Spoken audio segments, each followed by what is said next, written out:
із молодості, так сказати, год з 15. Була в мене Ява, був у мене Іж, були кросові Урали із коляскою, кросова Чезета була. З Honda XR 125, безотказний апарат. Вон у грязі видно, що їжджу.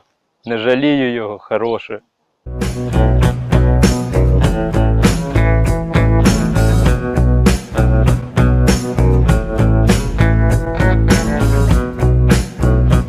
Люблю погасати по бездорожжю, по грязі. Грязь помісить, це святе. Нехай хлопці починають із малого, на що вистачає грошей, а потім потихеньку пересідають на більш серйозну техніку. Головне, щоб було бажання. Цю з'їжджу цього мотоцикла, то куплю щось трошки краще.